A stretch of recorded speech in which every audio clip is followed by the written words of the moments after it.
The Triune Tale of Diminutive Swine by John Branyan. Illustrations by Brett Hawkins. 'Twas a time not long past when there lived pigs in stature little and number 3, who of an age, now both entitled and inspired to seek their fortune, did set out to do so thusly. When they had travelled a distance, the pig numbered first spake, saying, "Hearken, brethren, and heed this tempestuous realm.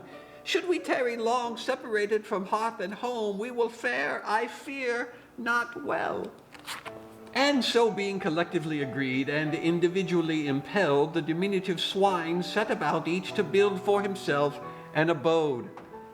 The pig numbered first did from straw construct his home. The pig numbered 2 did likewise, though rather not from straw, but from sticks.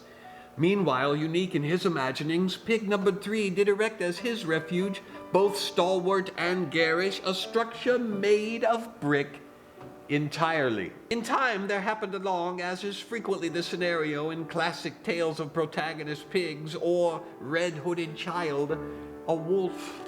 Carnivorous nature in full season, he called out to the straw-ensconced swine, saying, "Pray thee, little pig, grant me entrance." Pig numbered first recalled with sage foreboding that it is the madman who trusts in the tameness of a belly-pinched wolf. His reply in earnest, "Nay, it shall not be, not by wit nor whiskered jowl." To this most predictable response the wolf replied immediately, "Then steel thyself, little pig. Post haste shall I endeavor, employing means both huffing and puffing, to dismantle thy flaxen fortress."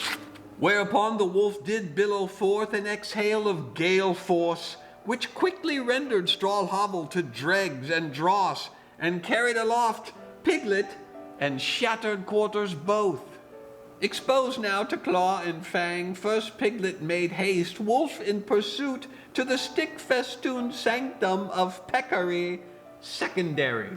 Nowhere among those actions most considerate and amenable is the marshalling of feral wolf to my doorstep. "Apologies," declared piglet 1. "The beast's baneful breath indeed purged me of home and sound judgment alike." The mighty maelstrom of the wolf's torrential exhale splintered the second swine's shack and cut short his sanctimonious scolding simultaneously. "Lo and behold," squealed 2, "stand we now amid wooden wreckage, tremulous and vulnerable, with nary a strategy for eschewing the canine devourer looming in deadly proximity." "Strategy?" cried one. "While 'tis noble to contemplate tactical particularities, pressed as we are with time restraints forbidding detailed strategical conversation, I would urge we run." Whether by their own fleet-footed competence or the wolf's windless attitude, the bantam porkers arrived at their ultimate kindred neighbor's inexpugnable brick ingress unscathed. Upon the third pig's door with urgent hooves they pounded, calling out, "Unbar this entrance, and with haste, we beseech thee." The third pig hailed from the American colonies, and possessing a vocabulary substantially less robust than his impromptu visitors, replied, "Say what?"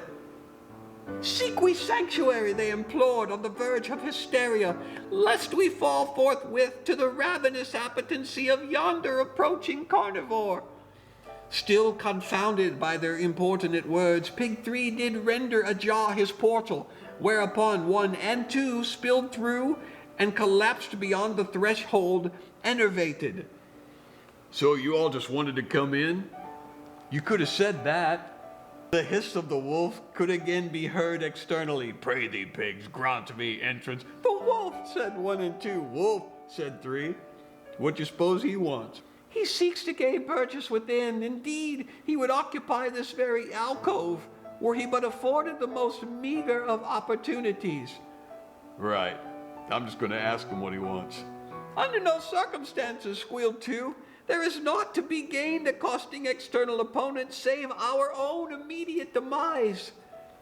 "What did you say about my mama?" House and occupants were again engulfed in a malevolent blast of wolfish wind.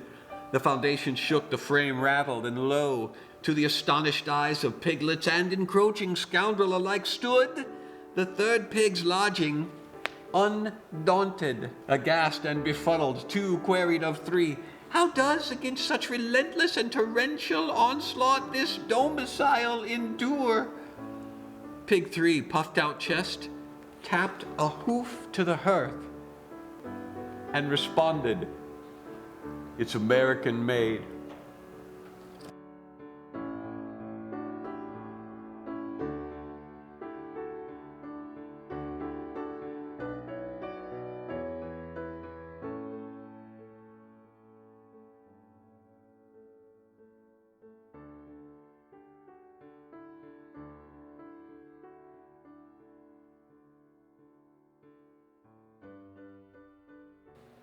Merry Christmas.